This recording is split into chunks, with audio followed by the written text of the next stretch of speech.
Everyone's talking about building in public, like it's the new hustle gospel.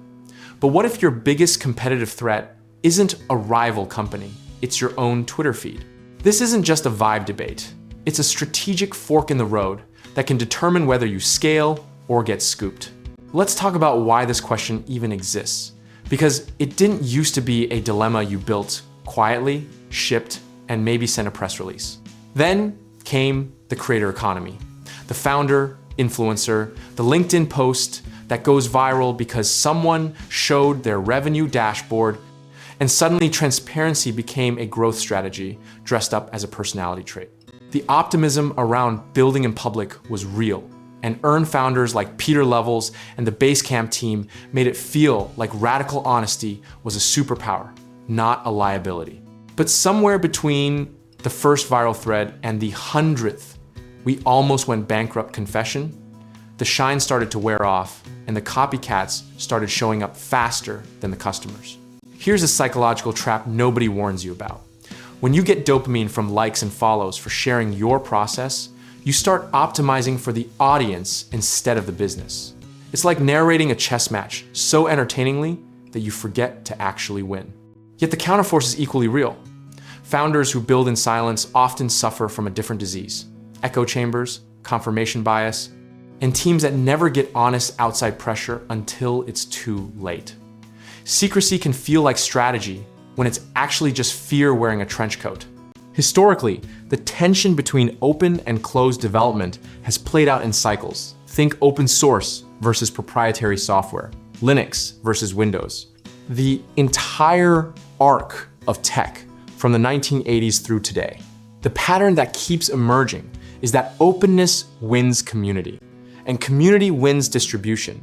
But openness without a moat gets you cloned before you can celebrate product market fit. Here's the misconception worth demolishing right now.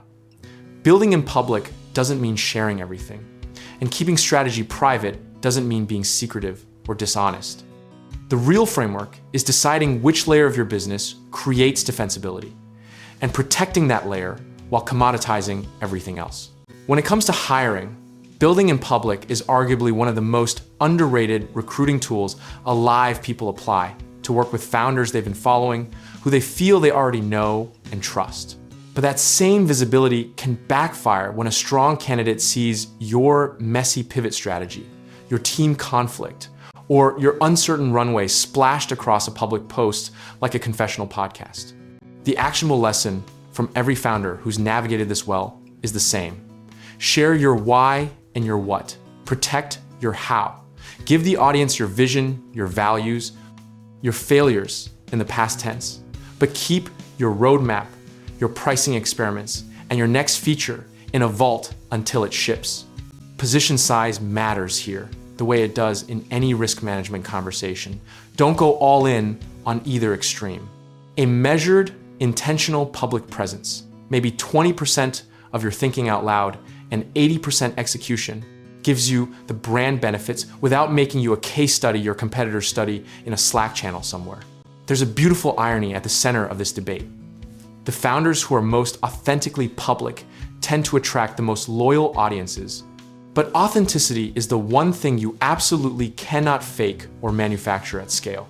The moment building in public becomes a content strategy rather than a genuine operating philosophy, your audience and your best hires can smell it. So what's the discipline here? It's not about choosing a side permanently. It's about knowing your phase, knowing your moat, and auditing your motivations every quarter for whether you're sharing to grow or sharing to perform. Consistency in that self-awareness is worth more than any viral thread. At the end of the day, the founders who win long-term aren't the loudest or the most secretive. They're the ones who are ruthlessly intentional about what signal they're sending and to whom every single time they choose to speak or stay quiet.